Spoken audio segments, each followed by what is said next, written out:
हाँ जी, IS-16 की अगर हम बात करें, या मैं IS-16 की बात नहीं करूंगा, मैं नॉन करंट एसेट्स के स्टैंडर्ड की बात करूं। अब नॉन करंट एसेट के 5 स्टैंडर्ड है, इन पांचों में से अगर एक क्वेश्चन आता है मिक्स,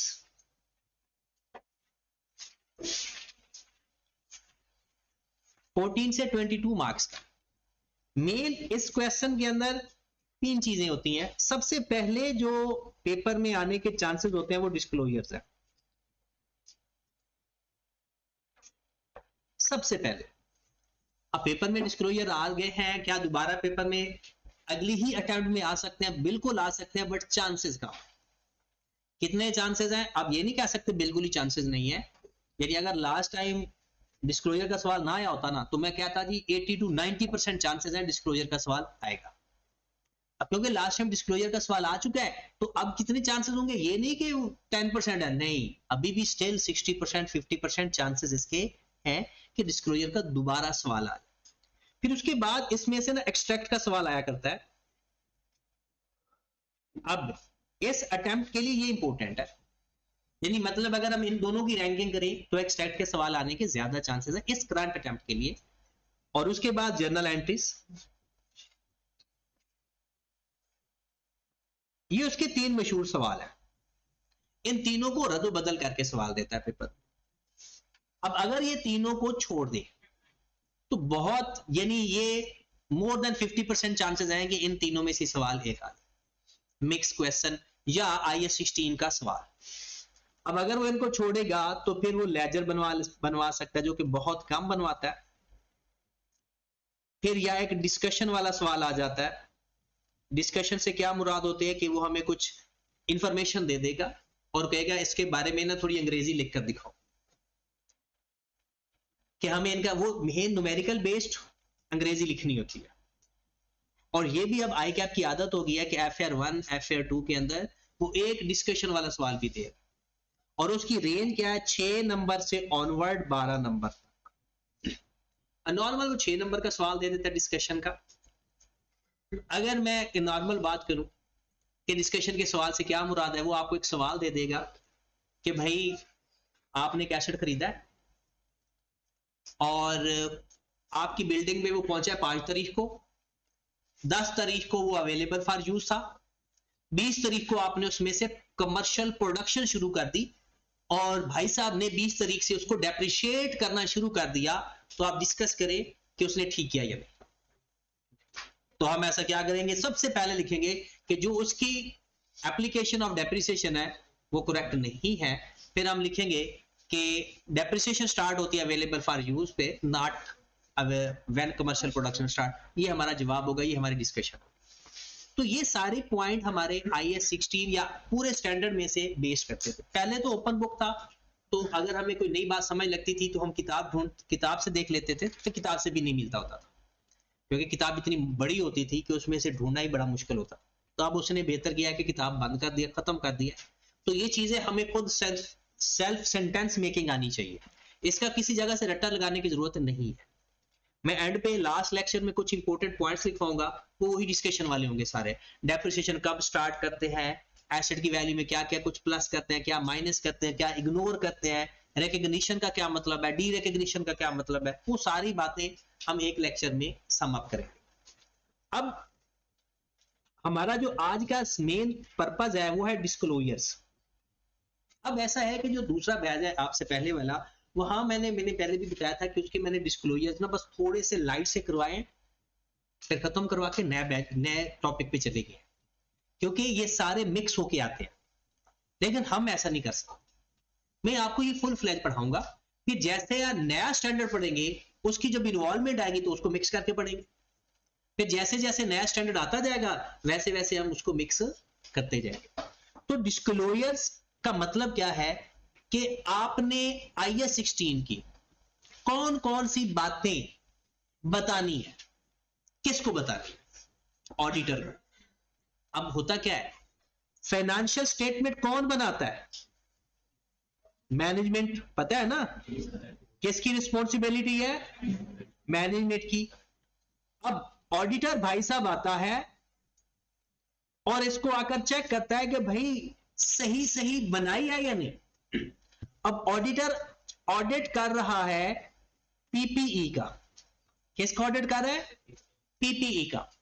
अब ऑडिटर कहता है कि मैनेजमेंट को हर हाल में पीपीई की फला बातें क्या करनी चाहिए, डिस्क्लोज करनी चाहिए, बतानी चाहिए, किसमें, फाइनेंशियल स्टेटमेंट के अंदर, किसी भी जगह पे, एसओसीआई के अंदर, एसओएफपी के अंदर, नोट्स के अंदर, वो ये चीजें बतानी चाहिए।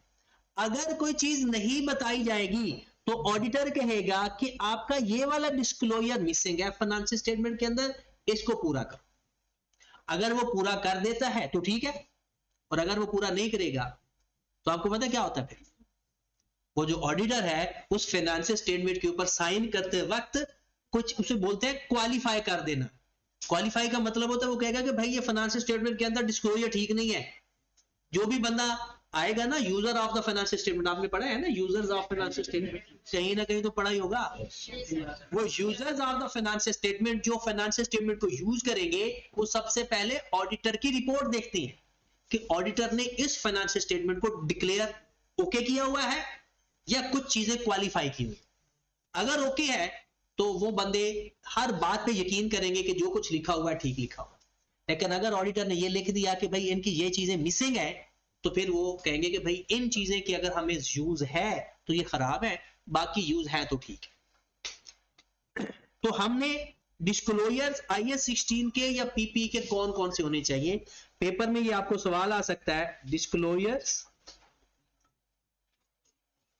related to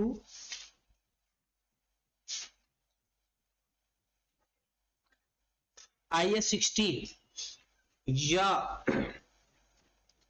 इसे बोल सकता है notes on property plant and equipment,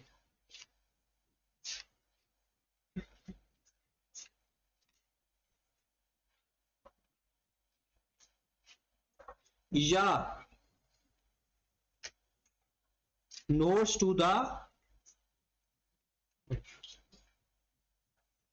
financial statement। अगर वो कहते हैं ना notes to the financial statement, तो इसका मतलब है पीपीई भी हो सकता है, इसके अलावा भी कुछ हो सकता है। इसके अलावा भी अगर वो क्वेश्चन के अंदर कुछ बताया है तो उसके अलावा भी हो सकता है। लेकिन अगर वो कहते हैं ना notes on property plant and equipment, तो फिर सिर्फ प्रॉपर्टी प्लांट एंड इक्विपमेंट हो। और अगर वो कहता है ना IAS 16, तो फिर भी सिर्फ प्रॉपर्टी प्लांट एंड इक्विपमेंट होगा। कहते हैं अच्छा ठीक है बताएं। अच्छा पहले तो मैं आपको डिस्क्लोजर बता रहा हूं ना जो ICAP की किताब में लिखे हुए, फिर हम देखेंगे कि सवाल कैसे हल कर। तो सबसे पहला डिस्क्लोजर ये है कि वो कहता है कि जनाब आपने बताना है मेजरमेंट बेस, कि आपने अपने एसेट्स को किस पे मेजर करते हो, कॉस्ट पे या रिवैल्यूएशन मॉडल पे। क्या हर एसेट को एक ही बेस पे रखना कंपलसरी है पीपी के अंदर, या हर एसेट की अपनी मेजरमेंट बेस अलग अलग हो सकती है? बिल्कुल हो सकती है। आप किसी एसेट को कॉस्ट मॉडल पे रख सकते हो, किसी एसेट को, हाँ ये सजेशन दी गई है कि एक क्लास ऑफ एसेट को सेम बेस पे रखते हैं। जैसे फर्नीचर है, तो अब ये नहीं करना कि एक फर्नीचर आपने कॉस्ट मॉडल पे रख लिया, दूसरा फर्नीचर आपने, ऐसा नहीं। फर्नीचर और व्हीकल को अलग अलग बेस पे, तो सबसे पहले मेजरमेंट बेस पॉलिसी,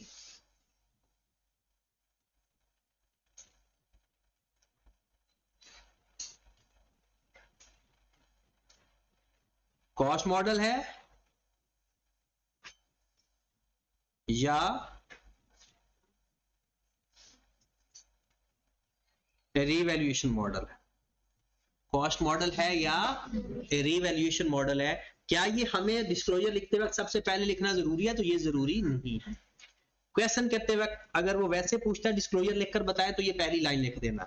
नंबर 2, आप मुझे खुद बताएं कोई भी एसेट, क्या हमें ये पहले पता होना जरूरी नहीं है कि वो कॉस्ट मॉडल पे है या रिवैल्यूएशन मॉडल पे है? तो अगर ये जरूरी है तो फिर हम अगर मैनेजमेंट है तो हमें अपनी फाइनेंशियल स्टेटमेंट पर लिखना चाहिए कि कौन कौन सा एसेट रिवैल्यूएशन मॉडल पे है और कौन कौन सा एसेट कॉस्ट मॉडल पे। दूसरे नंबर पर हम लिखेंगे method of depreciation.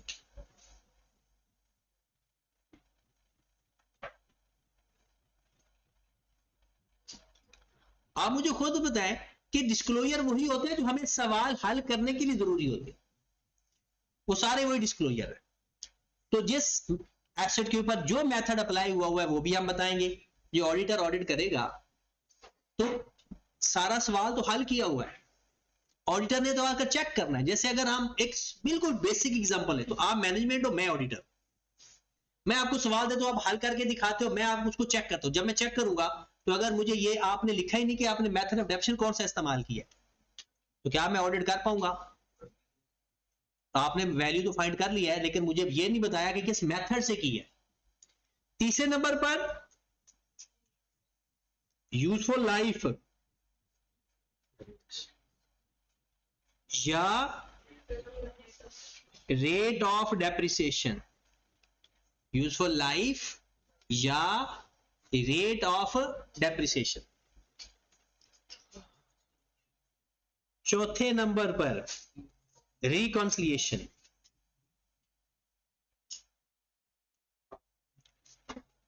Between gross carrying amount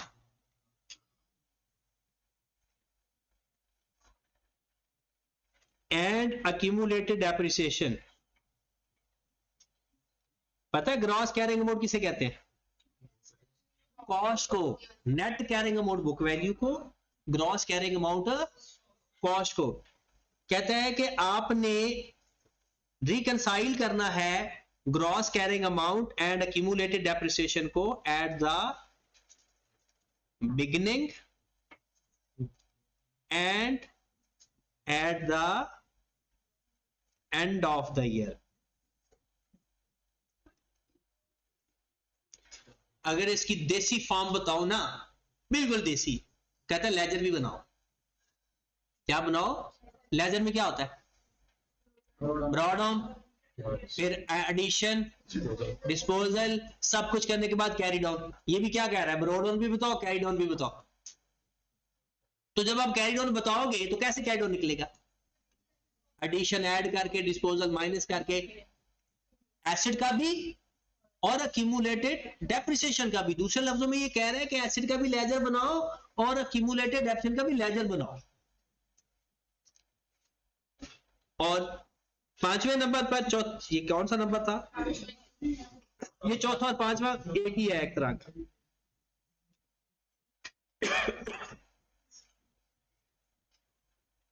ये तो वो डिस्क्लोजर्स हैं जो कि आपने हर हाल में देने ही देने। ये जो पांचवा डिस्क्लोजर है ना पेपर में, ये चौथा, ये डिस्क्लोजर जो मैंने लिखा है ना, आपने लिखना नहीं है। अगर सवाल आ गया आपने बनाना है। कैसे बनाते हैं? उसमें सबसे पहले आपने लिखना होता है कॉस्ट, फिर आपने एसेट का नाम लिखना होता है, लैंड है, व्हीकल है, और टोटल कर लेते हैं। सबसे पहले आपने लिखना है brought on, balance at 1124 sports, या हम कर लेते हैं 1724। आपके पास लैंड का जितना ब्रॉड ऑन पड़ा हुआ है, व्हीकल का जितना ब्रॉड ऑन पड़ा है, और उसका टोटल, इसमें एडिशन को ऐड कर देते। एडिशन से क्या मुराद है? जिस साल के डिस्क्लोजर बना रहे हो उस साल अगर कोई एसेट खरीदा है, लैंड खरीदी है तो लैंड में ऐड कर दो, और व्हीकल खरीदा है व्हीकल में ऐड कर दो, और टोटल करके लिख दो। फिर उसके बाद डिस्पोजल, अगर कोई एसेट बेचा है, जो एसेट बेचा है उसमें से माइनस कर दो। तो ये लेजर नहीं तो क्या है? ये जो हम बना रहे हैं ये एक स्टेटमेंट फॉर्म में लेजर ही बन रहा है। उसके बाद अगर आप रीवैल्यू करते हो तो आपको पता है रीवैल्यू करते वक्त दो एंट्रीज पास होती है, एक एलिमिनेशन की और एक, अच्छा आप में से जो लोग रट्टा लगाते हैं ना, वो भी एक बात सुन लें कि उनका रट्टा अच्छा हो जाए। इस जो पोर्शन मैंने लिया है ना, ये कॉस्ट का, इस पोर्शन के अंदर अगर कोई एसेट एंट्री के अंदर डेबिट या क्रेडिट नहीं होगा तो वो इस पोर्शन के अंदर आएगा भी नहीं। इस पोर्शन के अंदर सिर्फ वो वैल्यू आएगी जब आपकी एंट्री के अंदर एसेट डेबिट हो रहा होगा या क्रेडिट हो रहा होगा। डेबिट हो रहा होगा तो प्लस कर देना, क्रेडिट हो रहा होगा तो माइनस कर देना। इसके अलावा दुनिया की कोई चीज इसमें नहीं आती। एसेट बढ़ेगा तो डेबिट किसी की भी वजह से कम होगा या वो क्रेडिट, और अगर दुनिया की कोई ऐसी एंट्री जिसके अंदर एसेट ना तो डेबिट होता है ना क्रेडिट होता है तो वो इस कॉस्ट वाले पोर्शन के अंदर आएगा भी नहीं। तो अगर आपने रटा लगाना है तो कोई बात ऐसी नहीं लिखनी जो आपको ऐसा लगे कि इस एंट्री के अंदर तो ऐसे डेबिट क्रेडिट होता ही नहीं। अब मैं बात करने लगा हूं रीवैल्यूएशन के अंदर। रीवैल्यूएशन के अंदर हम एंट्रीज टोटल 4 पास करते हैं नॉर्मल, ऐसा है ना। पहली एंट्री होती है एलिमिनेशन की, बताओ उसकी एंट्री क्या होती है elimination? Accumulated depreciation to PPE. तो क्या ये एंट्री का इफेक्ट इसमें आएगा? आपका पीपीई क्रेडिट हो रहा है तो बिल्कुल आएगा। उसके बाद कहते हैं रीवैल्यू, या अपवर्ड या डाउनवर्ड। अपवर्ड होगा तो एसेट डेबिट होगा, डाउनवर्ड होगा तो एसेट, इसका मतलब है वो बात भी आएगी। तीसरे नंबर पर हम करते हैं depreciation. Depreciation to accumulated depreciation नहीं आएगा। चौथे नंबर पर हम करते हैं excess depreciation, OCI to retain earning, उसमें भी यहां पर इसका मतलब है जब एसेट रीवैल्यू होगा तो दो एंट्रीज आती, एक एलिमिनेशन और एक रीवैल्यूएशन। तो एलिमिनेशन तो आपको पता है हमेशा कौन सी एंट्री होती है, इसको आपकी बुक में रीवैल्यूएशन एडजस्टमेंट का लफ्ज भी लिखा हुआ है, आप एलिमिनेशन भी लिख सकते हैं। एलिमिनेशन ऑफ अक्यूमुलेटेड डेप्रिसिएशन, ये हमेशा एसेट को कम करेगी, हमेशा एसेट को कम करेगी, क्योंकि एलिमिनेशन की एंट्री होती है accumulated depreciation debit, PPE credit. फिर मुझे बताएं रीवैल्यूएशन, हाँ रीवैल्यूएशन अपवर्ड भी हो सकती है, अगर अपवर्ड होगी तो ऐड कर देंगे, डाउनवर्ड होगी तो माइनस कर देंगे। और उसके बाद लास्ट चीज रिक्लासिफिकेशन। अब लफ्ज रिक्लासिफिकेशन का मतलब क्या है? इसका मतलब होता है किसी एक यूज से, जैसे आपके पास पहले इन्वेंट्री था, अब इन्वेंट्री को आपने अपना एसेट बना लिया तो एडिशन ही हुआ ना, या आपका कोई एसेट था आपने उसको इन्वेंट्री बना लिया। मतलब पीपीई की क्लासिफिकेशन के अंदर कोई नया एसेट आ जाए किसी और स्टैंडर्ड से, खरीदा नहीं, खरीदेगा तो वो तो एडिशन कहलाएगा, खरीदा नहीं बल्कि आईएस 16 से आईएस 40 या आईएस 2 में लेकर चले गए हो, या आईएस 2 या आईएस 40 से आईएस 16। क्या मतलब है? आप पहले फर्नीचर बेचा करते थे, वो फर्नीचर आपने उठाया अपने ऑफिस में रख दिया, तो क्या ये अब आईएस 2 लगेगा उसके ऊपर? क्या लगेगा? आईएस 16। या पहले आईएस 16 फर्नीचर आपके ऑफिस में पड़ा हुआ था, आपका फर्नीचर का बिजनेस है, आपने फर्नीचर उठाया जाकर शोरूम में रख दिया कि बिक जाएगा चलो, अब आईएस 60 से किधर चले गए? आईएस 2 के अंदर। इसे बोलते हैं रिक्लासिफिकेशन। तो रिक्लासिफिकेशन या ट्रांसफर के दौरान आपका एसेट इन भी हो सकता है, आउट भी हो सकता है। इन होगा तो ऐड, आउट होगा तो, मतलब अगर आएगा तो पीपीई डेबिट करेंगे, जाएगा तो पीपीई कॉस्ट से। नहीं, ये आगे जाकर पढ़ेंगे जाकर कि किस वैल्यू पर हम रिक्लासिफाई करते हैं।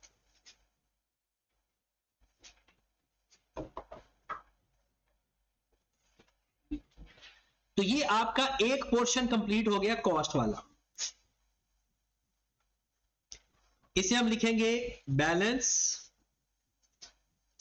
एट 30th जून 25।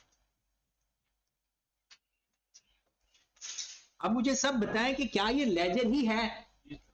ये बिल्कुल लेजर ही है, इसलिए पेपर में वो लेजर पूछता नहीं, डिस्क्लोजर पूछ लेता। जब उसका दिल करे ना कि लेजर पूछने का, वो डिस्क्लोजर पूछ लेता।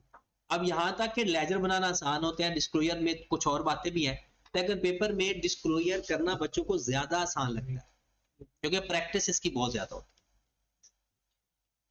और इवन के जब आप FA2 में जाकर फाइनल अकाउंट पढ़ोगे तो उसमें हम लिखते हैं ना PPE cost minus accumulated depreciation, वो नॉन करंट एसेट के हेड के अंदर, तो वहां पर भी पहले ये डिस्क्लोजर बनाया जाता है, यहां से बुक वैल्यू प्लस करके वहां पीपी के नाम से टोटल इकट्ठी लिखी जाती है, अलग अलग लिखने की जरूरत नहीं होती। दूसरा इसका पार्ट क्या है जनाब, अक्यूमुलेटेड डेप्रिसिएशन। यहां इसके नीचे लाइन नहीं लगानी, बल्कि एक लाइन छोड़ देनी है, बल्कि एक लाइन लगा देने से कोई फर्क नहीं पड़ेगा। फिर यहां पर हम लिखेंगे अक्यूमुलेटेड डेप्रिसिएशन।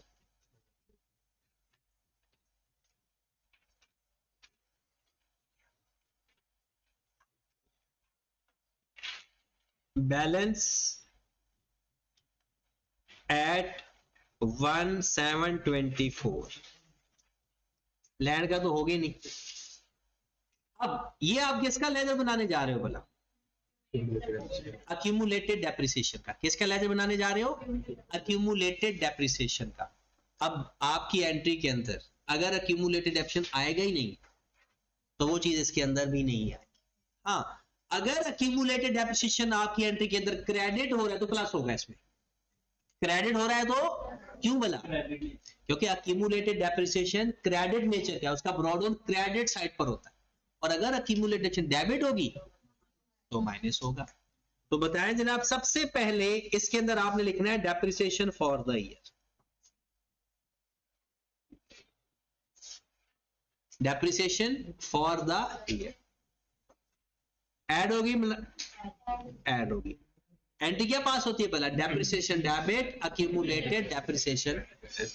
फिर उसके बाद मुझे बताओ एलिमिनेशन के केस में क्या अक्यूमुलेटेड एक्शन का मसला आता है? एलिमिनेशन में अब ये ना कहना कि उधर भी आया इधर भी आया, क्योंकि इसकी एंट्री क्या है, अक्यूमुलेटेड एक्शन डेबिट तो यहां पर और पीपीई क्रेडिट तो वहां पर, दोनों में से माइनस होगा। फिर उसके बाद डिस्पोजल, बताओ जो एसेट बेच देते हैं उसकी अक्यूमुलेटेड डेप्रिसिएशन की एंट्री क्या पास करते हैं? वो 4 एंट्रीज में एक अक्यूमुलेटेड डेप्रिसिएशन वाली भी है, अक्यूमुलेटेड डेप्रिसिएशन टू डिस्पोजल। तो ये अगर कोई एसेट बेचेंगे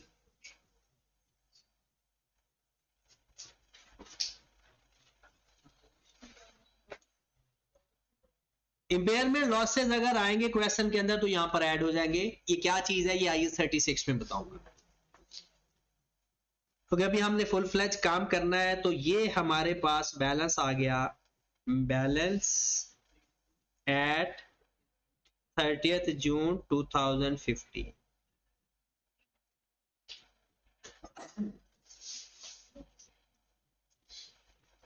ये क्या है, सब लेजर ही बन रहे, ओके की बात।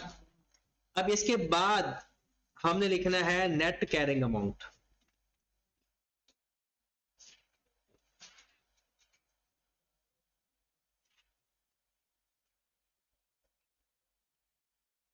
जून 2025 नेट कैरिंग अमाउंट कैसे फाइंड करते होते हैं भला, cost minus accumulated depreciation, cost minus, जनाब ये आपके पास पड़ा हुआ है कॉस्ट का डाटा, ये 30th जून 15 है, और ये जो आपने फाइंड किया है, जो ऊपर वाले बैलेंस में नेट करके फाइंड किया है, ये जून 2025 की कॉस्ट है, और ये अक्यूमुलेटेड डेप्रिसिएशन है जून 2025 की। इन दोनों को आपस में माइनस करेंगे तो हमारे पास नेट कैरिंग अमाउंट आ जाएगी।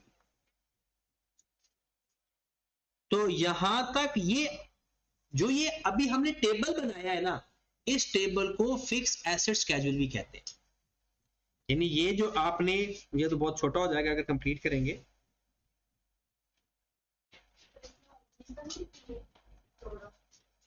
वो अगर वो कंपैरेटिव कहे तो लिखना है, वरना जरूरत नहीं है, ठीक है। तो अगर वो हमें कहे कि फिक्स एसेट स्केड्यूल बनाए तो वो जो ऊपर वाले 3 पॉइंट है वो नहीं लिखेंगे, सिर्फ ये है फिक्स एसेट स्केड्यूल, बस इतना ही। मतलब हर एसेट का जो लेजर है वो आपने एक स्टेटमेंट फॉर्म में और इकट्ठा बना देना। तो अगर वो कहते हैं रिकंसाइल करो ओपनिंग और क्लोजिंग बैलेंस को, फिर भी यही है। और अगर कहे डिस्क्लोजर बनाओ या नोट लिखो, फिर ये कंप्लीट लिखेंगे, ऊपर वाले 3 पॉइंट भी लिखेंगे और फिर ये भी बनाएंगे। बात समझ लगी? अब आगे चलते हैं। कहते हैं कि अगर यहां तक जो हमने लिखा इसे हम बोलते हैं जर्नल डिस्क्लोजर, मतलब क्वेश्चन जो भी है करना ही करना है, ये चीजें करनी है, चाहे कॉस्ट मॉडल हो चाहे रिवैल्यूएशन मॉडल। अब वो कहता है कि अगर रिवैल्यूएशन मॉडल का कोई एक भी एसिड है तो कुछ एडिशनल बातें भी आपने बतानी। तो additional disclosure for revaluation,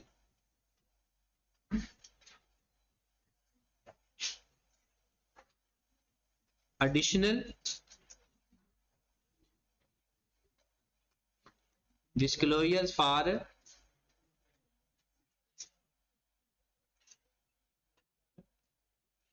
a revaluation model,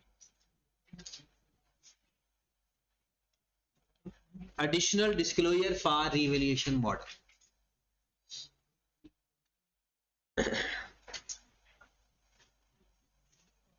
सबसे पहली बात, इफेक्टिव डेट ऑफ रिवैल्यूएशन। आप रिवैल्यूएशन कब कर रहे हो, साल के शुरू में, साल के एंड पे, लेकिन आपने लिखना क्या, इफेक्टिव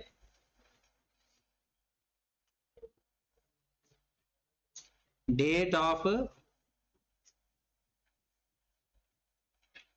रिवैल्यूएशन। नंबर 2 ये बताना है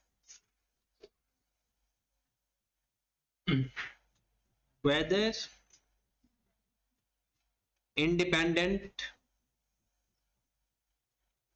valuer involved for revaluation,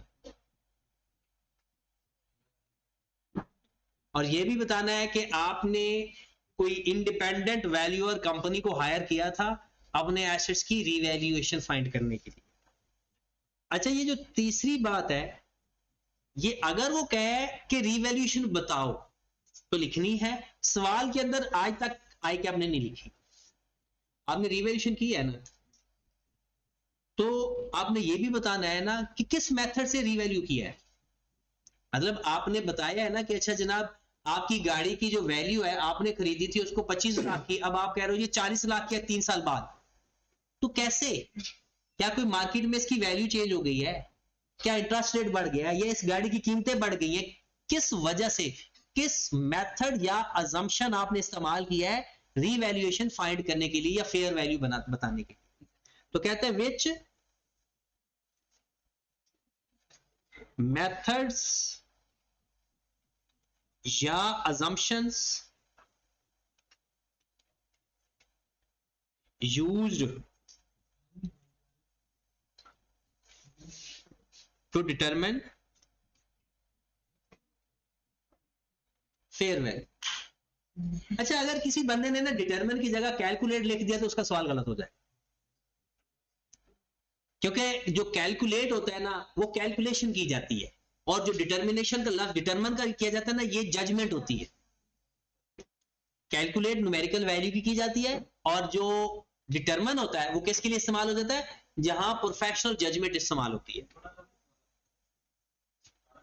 क्या हुआ? नहीं, ये लफ्ज गलत इस्तेमाल हो जाएगा ना वो फेयर वैल्यू के लिए, ये आगे जाकर ना यहां पर इतना इंपॉर्टेंट नहीं है। ये जब आप ऑडिट का पेपर देते हो ना उसमें ये बड़ी चीज इंपॉर्टेंट होती है, क्योंकि ऑडिट होता ही FAR 1 और FAR 2 का है। तो ऑडिट के पेपर के लिए ना आपको सही रिपोर्टिंग आना जरूरी है। नंबर 4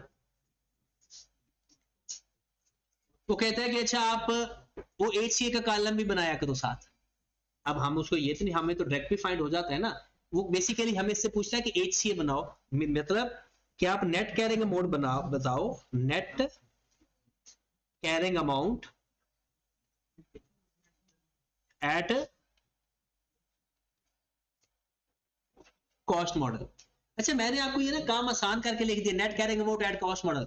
हालांकि जब बुक पढ़ेंगे तो उसमें लिखा हुआ होगा कि net carrying amount if assets is not revalued, अगर एसेट रीवैल्यू नहीं होता तो तब उसकी नेट कैरिंग अमाउंट क्या होती, तब वो किस पे होता, कॉस्ट मॉडल पे होता। और 5वें नंबर पर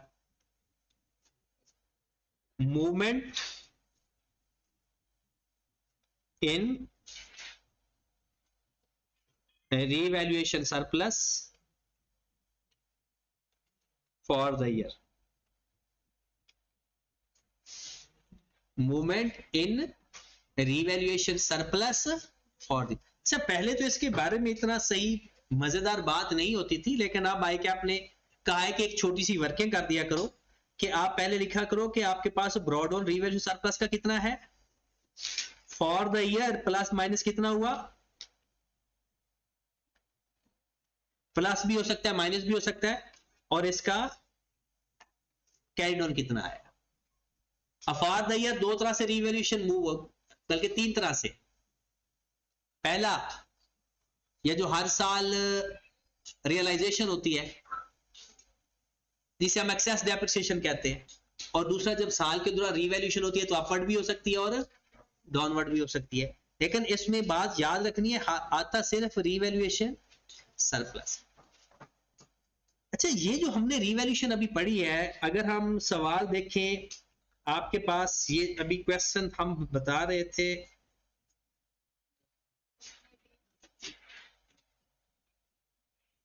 क्वेश्चन नंबर 18 के अंदर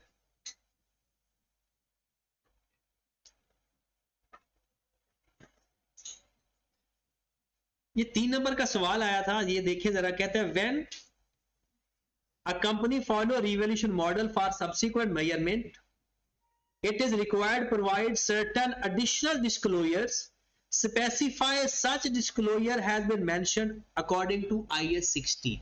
तो ये 5 बातें लिखनी थी। कौन सी?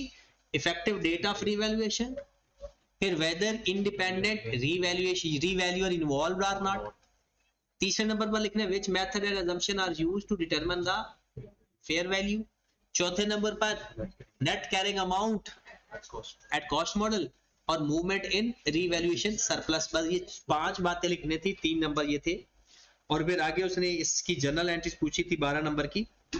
अच्छा, अब आए जरा, ये चीजें मैं आपको बुक से हाईलाइट भी करवा देता हूं। सबसे पहले क्या कहता है, IAS 16 required following disclosures in the notes to the financial statement for the major class of property plant and equipment. सबसे पहले उसने क्या किया, ये पेज नंबर है जनाब आपके पास 79, आपकी बुक का पेज नंबर 79 है। आपके पास बुक है तो अच्छी बात है, नहीं है तो आपने लिख तो लिया ही है ना। तो ये तो सिर्फ हाईलाइट करवा रहा हूं कि आई कैप की ना किताब की अंग्रेजी आपको समझ लग जाए। कहता है the measurement base cost model है या रिवैल्यूएशन मॉडल है to determine the gross carrying amount, फिर डेप्रिसिएशन का मेथड ऑफ डेप्रिसिएशन, फिर क्या है यूजफुल लाइफ, या फिर वो कहता है carrying gross carrying amount and accumulated depreciation at the beginning and, और इनकी रिकंसिलिएशन भी। कहता है ग्रॉस कैरिंग अमाउंट और नेट कैरिंग अमाउंट बताने, अक्यूमुलेटेड ओपनिंग क्लोजिंग बैलेंस बताना भी है, और इसको रिकंसाइल। अब ये जो रिकंसाइल करने का तरीका है ना, ये जो लिखा हुआ है ना, ये वाला एडिशन, डिस्पोजल, डेप्रिसिएशन, इंक्रीज या डिक्रीज, और ये उसने एक बताया भी हुआ स्पेसिमेन, ये जिस तरह से हमने बताया, ये आपका वो टेबल है। अच्छा, इसके टेबल भी 2 टाइप के हैं, एक कॉस्ट पे टेबल बना हुआ है और एक बुक वैल्यू पे टेबल बना हुआ है। जो ज्यादा आसान है ना वो कॉस्ट वाला ही है, क्योंकि उसके ऊपर ना आपकी एंट्रीज वेरीफाई हो जाती है। तो अब एंट्रीज अप्रोच के साथ हमने काम करना है, तो ये जो है ये थोड़ा आसान होता है, अल्टरनेटिव मेथड आसान है, जल्दी हो जाता है, मतलब 1 से 2 मिनट सेव हो सकते हैं, लेकिन इसके ऊपर सारी जर्नल एंट्री वेरीफाई नहीं होगी, क्योंकि इसमें एक्यूमुलेटेड डेप्रिसिएशन का वो डाटा उड़ा देता है, तो इसमें वो एलिमिनेशन की एंट्री भी नहीं होती, तो इसमें एंट्री की रिवीजन भी साथ साथ नहीं होती। तो ये हम नहीं करेंगे, अल्टरनेटिव मेथड को चाहे आप भी खत्म कर दें। वो कहता है पहले ये देख लें, फिर बाद में हम चलते हैं। Requirement for revalued asset, effective date, independent valuer, अच्छा, इसने वो उड़ा दी बात। Each revalued या property carrying amount that have been recognized asset have been under cost model, और revaluation surplus का change या movement in, इसने ये जो पांचवी बात है आप भी ये रेस कर दे, क्योंकि जब आई कैप ने नहीं लिखी उसको टेंशन नहीं, तो हमें क्यों टेंशन ले, इसको उड़ा दे।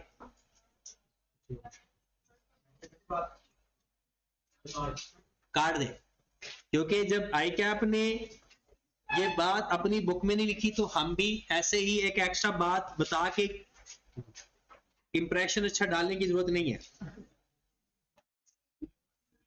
अब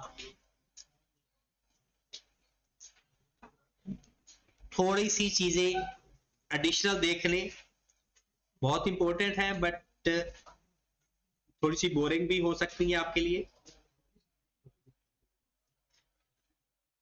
क्योंकि आई कैप जब डिस्कशन वाला सवाल देता है ना तो वो इस तरह की चीजें पिक करता है। ये जो अभी हमने पढ़ा है ना, ये हर सवाल के अंदर हमने करना, कहता है हाँ कुछ ऐसी बातें जो ड्यूरिंग द ईयर और आई हैं उनको भी बताओ, डिस्क्लोज करो। जैसे सपोज दैट वो कहता है कि अच्छा मुझे ये बताओ कि अगर आपके किसी एसेट को आपने प्लेज करवा दिया हुआ है, कहता बताओ कि आपने कौन से एसेट को प्लेज करवाया, उसकी कॉस्ट और कैरिंग अमाउंट और एक्यूमुलेशन क्या है। फिर वो कहता है अच्छा अगर कोई एसेट आपने वर्क इन प्रोसेस के अंदर है तो वो तो अभी एसेट है ही नहीं, तो अगर इन प्रोसेस के अंदर है तो वो बताओ कितनी कॉस्ट लग चुकी है, वो भी बताओ। फिर वो कहता है कि आपके पास अगर कोई कॉन्ट्रेक्चुअल कमिटमेंट है, कॉन्ट्रेक्चुअल कमिटमेंट कहते हैं कि जैसे आपने कहा कि जी किसी को रेंट पे दे दिया घर, या आपका ऑफिस है तो आपने उसके ऊपर कोई ऐसे एग्रीमेंट किया हुआ है कि हर साल उसकी रेनोवेशन करवानी है, या उसके अंदर आपने एक्सटेंशन करवानी है, या कोई बिल्डिंग एक्स्ट्रा बनानी है या कम करनी है, या आपने इंश्योरेंस उसकी करवानी है, उसकी सिक्योरिटी आपके जिम्मे है, मतलब कोई भी कॉन्ट्रेक्चुअल कमिटमेंट है तो वो भी बताओ। ये वो एडिशनल बातें हैं, अगर वो क्वेश्चन के अंदर होंगी तो बताएंगे, अगर नहीं है तो नहीं बताएंगे। जैसे अगर वो कहता है कि एक आपका एसेट ना फुली डेप्रिशिएटेड है तो बताना चाहिए ना कि भाई ये एसेट हमारा फुली डेप्रिशिएटेड है, स्टिल इन यूज है। कहते हैं आप कॉस्ट मॉडल पे हो, कॉस्ट मॉडल पे फेयर वैल्यू बताना जरूरी है या नहीं? नहीं। लेकिन अगर कॉस्ट मॉडल के दौरान फेयर वैल्यू सिग्निफिकेंटली चेंज हो जाए तो फिर आप उसकी फेयर वैल्यू भी बताओ। अगर ड्यूरिंग द ईयर आपके एसेट का जो फेयर वैल्यू है, वैसे तो नहीं बताते कॉस्ट मॉडल के तहत, लेकिन अगर सिग्निफिकेंटली चेंज हो जाती है तो वो भी बताओ। और ये सारी बातें कौन किसको कह रहा है? स्टैंडर्ड कह रहा है मैनेजमेंट को कि जब आपने पीपी की सारी बातें लिखनी है तो ये बातें डिस्क्लोज कर देना, ताकि ऑडिटर जब ऑडिट करने आए तो उसको पता चल जाए सारी बातों का और वो अपनी कैलकुलेशन चेक कर। और अगर आपने कोई डिस्क्लोजर मिस किया तो क्या आपके खिलाफ केस हो जाएगा? नहीं। ऑडिटर आपको कहेगा कि ये डिस्क्लोजर ऐड कर दो, अगर आप फिर भी ऐड नहीं करते तो फिर वो क्या कर देगा, आपकी फाइनेंशियल स्टेटमेंट के अंदर जाकर लिख देगा कि भाई इस बंदे ने फला फला चीज जरूरी थी नहीं लिखी, और उसको हाईलाइट किसी ना किसी तरीके से कर देगा। जब वो user of the financial statement को यूज करेगा तो उसे ये पता चल जाएगा कि अच्छा इस चीज में मसला है, तो वो उसकी नीड के मुताबिक है या नहीं।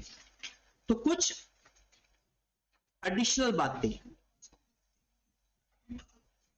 ये एडिशनल बातें ये चार ना समझ लेना, 1 2 3 4 5 6 7 8, ये 8 बातें आपको याद करने की जरूरत नहीं है, सिर्फ पता होना जरूरी है। हाँ याद कर लो तो अच्छी बात है, पता होना क्यों जरूरी है कि जब अगर क्वेश्चन के अंदर इनमें से किसी एक बात का जिक्र हो तो आपने उसको उस बात को लिख देना है, क्योंकि अभी आप मैनेजमेंट हो, आपने सारी बातें डिस्क्लोज करनी है। तो सबसे पहली बात मैं कुछ कोशिश करता हूं कि इसको आपको थोड़ा सा सेंटेंस छोटा कर दूं। Existence and amounts of restriction on title and property, plant and equipment pledge as a security for liabilities। कहता है एग्जिस्टेंस का क्या मतलब है कि जो एसेट आपके पास मौजूद है, अमाउंट ऑफ रिस्ट्रिक्शन उसके ऊपर कितना कर्ज लिया हुआ है, उसके किस टाइटल का मतलब होता है वो उसका जो कागजात है वो हम प्लेज करवा देते हैं, वो बैंक को दे देते हैं, उससे कर्जा ले लेते हैं। तो आपने ये लिखना है कि जनाब द कैरिंग, यहां से the carrying amount of item of property plant and, sorry ऊपर property plant and equipment pledged as security for, इतना ही लिख दोगे काफी है। हाँ, आपने उसकी कैरिंग अमाउंट लिखनी है कि ये वाला एसेट हमने एज अ प्लेज करवा दिया liability. The amount of recognition in carrying amount of the item property plant and equipment in the course of its construction, ये किसकी बात कर रहा है? जब आप एक एसेट बना रहे हो ना, तो वो जो हम नहीं ऐड करते कि इंस्टॉलेशन चार्जेस ऐड कर रहे हैं, कहता है जो जो खर्चे आपने कैपिटलाइज किए हैं वो अलग से बताओ। एक तो है ना कि एसेट की कॉस्ट हो गई पूरी पूरी, और दूसरा जो जो, जैसे अगर आप बिल्डिंग बना रहे हो तो इसमें मटेरियल कितना लगा, लेबर की कॉस्ट कितनी है, कौन कौन से खर्चे हैं, उनकी लिस्ट भी प्रोवाइड करो कि कहीं ऐसा ना हो कि एसेट ओवर वैल्यू हो जाए। कि अगर एसेट ओवर वैल्यू हो जाए तो कौन नाराज होता है? एसेट्स प्रूडेंस कॉन्सेप्ट, अगर एसेट ओवर वैल्यू कर दोगे तो प्रूडेंस कॉन्सेप्ट की वायलेशन हो जाती है। हाँ जी, तीसरे नंबर पर the amount of contractual commitment for the acquisition of the property plant and, वैसे ये आपको शायद पेपर में इस तरह की बात ना है कॉन्ट्रेक्चुअल कमिटमेंट, क्योंकि ये आप FF2 वाले बच्चों को ज्यादा खूबसूरत सवाल बनता है। तो कहते हैं एक्विजिशन के वक्त अगर कोई कॉन्ट्रेक्चुअल कमिटमेंट हुई है तो वो भी बात डिस्क्लोज करो। If it is not disclosed separately in the statement of comprehensive income, the amount of compensation from third party for item of property plant equipment that would impair, lost or given up that include in the, इस ये इतनी बड़ी line का मतलब होता है, कहते हैं किसी भी एसेट से रिलेटेड कोई, आपने जैसे इंश्योरेंस करवाई हुई है तो आपको इंश्योरेंस पे कर रहे हो या बाद में इंश्योरेंस आपको मिलती है, कोई भी चीज जो आपने SOPL के अंदर रिलेटेड टू एसेट लिखी है तो वो भी बताओ। लिखा हुआ है ना कि अगर थर्ड पार्टी का मतलब क्या होता है? Insurance company.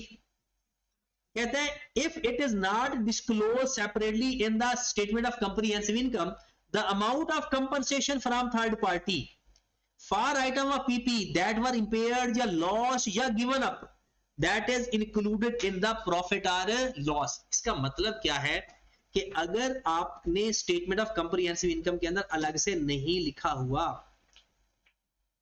कब किसकी बात कर रहा है? कहता है अगर आपने SOPL के अंदर लिखा हुआ है ना इंश्योरेंस अगेंस्ट PPE, कुछ भी लिखा हुआ है अलग से लिखा हुआ है तो फिर इस डिस्क्लोजर की जरूरत।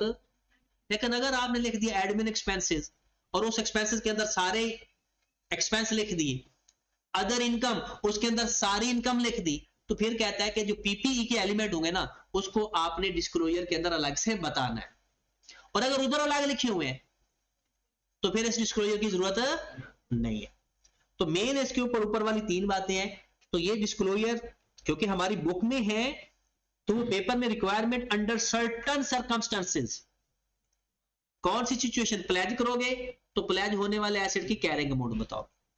अगर आप book value cost minus accumulated depreciation, अगर आपके एसेट्स के अंदर डिफरेंट वैल्यू ऐड हुई हुई है कंस्ट्रक्शन के दौरान, मटेरियल लेबर वो सारे अलग अलग बताओ।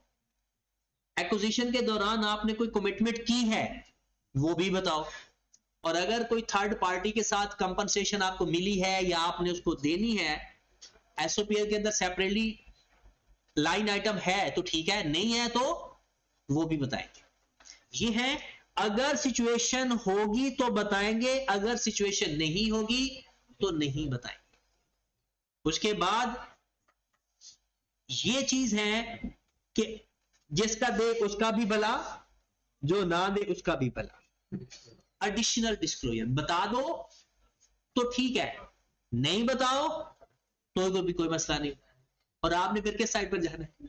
नहीं बताना। पेपर में नहीं बताना लेकिन बिल्कुल बता ही देना। अगर ये भी एक तरह की ये ऊपर वाली चार में से अगर कोई सिचुएशन क्रिएट होती है तो लाजमी बताना है। नई सिचुएशन आएगी नहीं बताएगी, इसमें सिचुएशन क्रिएट है बता दो तो भी ठीक है, नहीं बता दो तो क्या लिखा हुआ? Additional disclosure encouraged by IAS 16। IAS 16 कहता है कि भाई अगर ये डिस्क्लोजर दे दो तो अच्छा है। कौन से डिस्क्लोजर? पहला कहता है उस एसेट की कैरिंग अमाउंट बता दो जिसको आपने टेम्परेरीली साइड पे लगा दिया।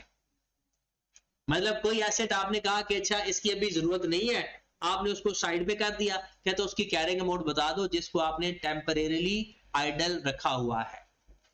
Number 2, gross carrying amount of that is still in use, कि अगर वो इस्तेमाल हो रहा है, अगर इस्तेमाल नहीं हो रहा ना तो फिर तो बताने की जरूरत नहीं। फिर उसके बाद carrying amount of property plant and retired from the active use and held for disposal. अच्छा ये एक बात देख ली, आपने एक एसिड को ना कहा है कि यार इसको साइड पे करो, जरा इसको बेचना है अगले साल या अगले महीने, या आपने उसको इस्तेमाल करना छोड़ दिया। एक है टेम्परेरीली आइडल, तो क्या मतलब है? आपने बाद में इस्तेमाल करना है। एक आपने इसे बोलते हैं held for disposal, held for sale, कि आपने एसिड को उसका यूज करना बंद कर दिया और उसके ऊपर टाकी टूकी मारी, उसको सफाई सुई करके, और आपने सोचा कि अब इसको हमने बेच देना। तो कहता है कि अगर कोई ऐसा एसेट आपकी लिस्ट में है इस साल तो उसको अलग से डिस्क्लोज करो, अलग से बताओ। एंड लास्ट वन इज आपका मॉडल कौन सा है, और फेयर वैल्यू बताना जरूरी है या नहीं? नहीं, but fair value of PPE when this is materially different from the, materially से क्या मुराद है? सिग्निफिकेंट। कोई छोटा मोटा फर्क है ना, नहीं जरूरत जी। कैरिंग अमाउंट, कैरिंग अमाउंट लिखा हुआ है ना, कैरिंग अमाउंट। हाँ जी, ये 4 डिस्क्लोजर, अगर ये 4 सिचुएशन क्रिएट होती हैं, बता दोगे तो अच्छी बात है, और अगर नहीं बताओगे तो कोई बुरी बात। ये 4 बातें कौन कौन सी हैं? सबसे पहली बात, अगर आपका एसेट टेम्परेरीली आइडल है तो उसकी ग्रॉस कैरिंग अमाउंट और अक्यूमुलेटेड डेप्रिसिएशन। दूसरी, अगर आपका एसेट फुली डेप्रिशिएटेड है तो अगर वो स्टिल इन यूज है तो बता दें। तीसरे नंबर पर कि अगर आपने एक्टिव यूज से डिस्कार्ड कर दिया और उसको हेल्ड फॉर डिस्पोजल कर दिया। एंड चौथा, कॉस्ट मॉडल है, fair value of PPE is materially different from its carrying amount. तो ये वो सिचुएशन है। अब 8 जो मेन डिस्क्लोजर है वो तो ये है जो ये मैंने आपको लिख दी है, ये आपके ये हर सवाल के अंदर इस्तेमाल होने हैं। और कुछ डिस्क्लोजर्स आपके यहां पर हैं, ये जो 4 डिस्क्लोजर्स हैं ये इंपॉर्टेंट है, ये वाले, क्योंकि ये जो नीचे वाले इंपॉर्टेंट वाला क्यों नहीं है? क्योंकि वो आपको जल्दी समझ लग गया। और मैंने आपको पहले भी बताया है कि जो चीज आपको जल्दी समझ लग जाए ना वो इंपॉर्टेंट नहीं होती। हाँ जी, वो ये पूछ सकता है, और क्वेश्चन के अंदर अगर ये सिचुएशन आएगी तो हम कैसे डिस्क्लोज करेंगे वो तो हमने सवालों के अंदर करना है, ठीक है। और अगर अलग से वो पूछ ले कि कौन से ऐसे डिस्क्लोजर है जिसको IAS 16 अप्रिशिएट करता है, तो हमने ये 4 बता देने हैं। और अगर वो कहता है कि कौन कौन सी सिचुएशन में कौन कौन से डिस्क्लोजर जरूरी हो जाते हैं तो हमने ये 4 बता देने हैं। तो बाकी जो है रिवेशन के वो दोनों जनरल डिस्क्लोजर्स है, ये स्पेसिफिक है, और स्पेसिफिक जब सिचुएशन आएगी तो करने, वरना नहीं करने। इसको रीड करने की याद, इसको ना रट्टा तो लगाने की जरूरत नहीं है, बट ये है कि आप एक अच्छा सेंटेंस लिख सके, एक सेंटेंस के अंदर वो बात अपनी डिलीवर कर सके, बस इतना ही काफी है, रट्टा लगाने की जरूरत नहीं है। MCQs इसमें से बन सकते हैं, और लिखना नहीं अभी तक आज तक आया और ना ही शायद आपको आया, और अगर आ भी जाएगा तो वो ना डिस्कशन के दौरान आएगा, और डिस्कशन में आपने बहुत लंबी चौड़ी कहानी नहीं लिखनी, बस एक सेंटेंस लिख देना है जिससे उसको बात की समझ लग जाए।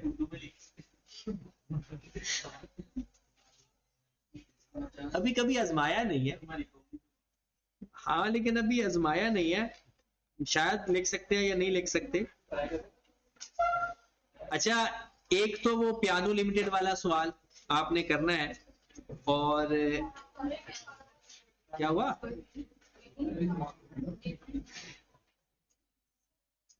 अच्छा चलो, वो पियानो लिमिटेड वाला तो आपने नहीं करना, चलो ये आबिद लिमिटेड वाला कर लेना। वो तो सवाल जिसने नहीं किए वो करेगा, और जिसने कर लिए है उसको तो जरूरत नहीं है। तो एक बहुत अच्छा सवाल है ये 32,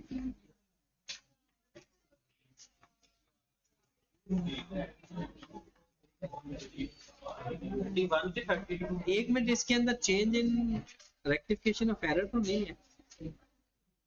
building 300 useful life and straight line use.